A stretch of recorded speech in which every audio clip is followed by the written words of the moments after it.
안녕하세요. 최우식 노즐입성외과 대표원장 최우식입니다. 오늘은 소아 구순구결에 대해서 알아보는 시간을 갖도록 하겠습니다.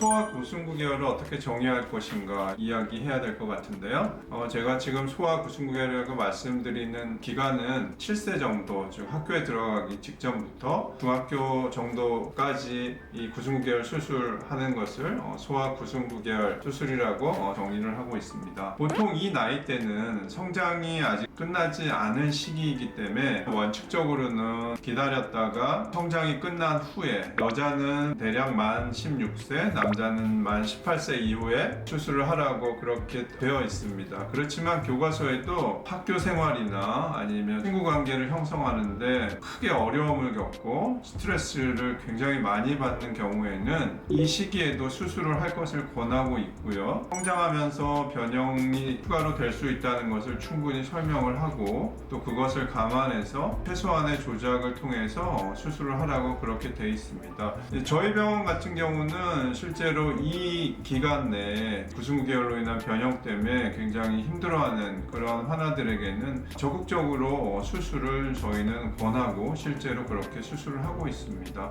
왜냐하면 성장기에 겪는 이 심리적인 성장 자체도 굉장히 중요한 부분이라고 생각을 하는데요. 실제로 환자들을 만나보면 이 문제 때문에 학교에 아예 가기 싫어하거나 이런 환자들도 많고 또는 학교에서 이것 때문에 따돌림을 받거나 이제 이런 환자들이 많아서 어쨌든 개인적으로 겪는 그 스트레스는 대단히 극심하다고 그렇게 평가할 수 있겠습니다. 그런 스트레스를 굳이 성인이 될 때까지 참을 이유는 저는 하나도 없다고 생각을 하고요.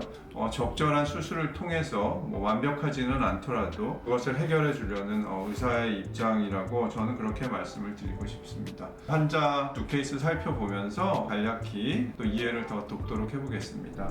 정면에서 보면 코의 비대칭은 그렇게 심하지 않고 왼쪽 콧구멍이 조금 더 올라간 거, 그렇지만 입술하고 인중을 보면 입술의 비대칭이 굉장히 심하고 또 인중의 흉터가 눈에 두드러져서 이것 때문에 환자가 학교 생활하는데 상당히 어렵다고 해서 멀리서 비행기를 타고 수술을 받으러 왔던 케이스입니다. 수술 전 사진을 이렇게 보면 밑에서도 물론 콧구멍 비대칭이 좀 있긴 하지만 정면에서 크게 코의 비대칭이 부각되지 않기 때문에 코 수술은 이제 성장이 조금 더 진행된 다음에 하기로 하고 입술과 인중만 일단 수술을 진행을 했고요. 이거는 실밥을 뽑은 날 수술 후 8일째고요. 입술 라인이 많이 교정된 것을 볼 수가 있고요. 한 달 정도가 된 모습인데 수술 전과 비교하면 입술 라인이 거의 정상에 가깝게 정리가 됐고 아직 붓기는 조금 남아있지만 이 인중 부분도 살짝 골이 형성이 되면서 인중 흉터를 잘라내서 한 달밖에 되진 않았지만 흉터도 조금 개선된 그런 모습을 볼 수가 있습니다.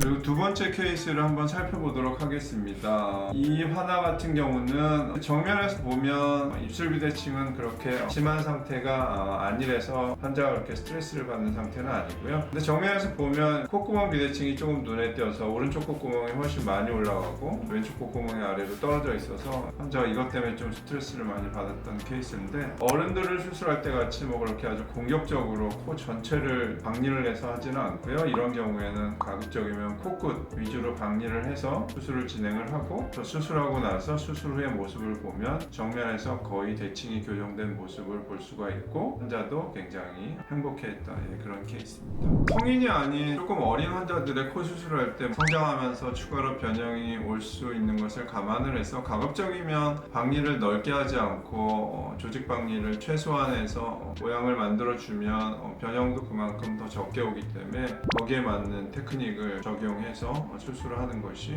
중요하다고 생각합니다. 소아 구순구결에 대해서 알아보는 시간을 가졌는데요. 앞서 말씀드렸지만 성인이 아직 되지 않았더라도 구순구결로 인한 코, 입술, 인중의 변형 때문에 학교 생활이나 친구들을 만나는데 너무 스트레스를 받거나 이런 경우라면 굳이 성인이 될 때까지 기다리지 말고 적극적으로 교정을 해서 정상적인 생활을 영위하는 것이 저는 더욱더 중요하다고 생각됩니다. 더 궁금하신 점이 있으면 댓글로 남겨주시면 성심성의껏 추가 답변 드리도록 하겠습니다. 저희 병원의 수술 전후 케이스가 궁금하신 분들은 여기를 눌러주시면 되겠습니다.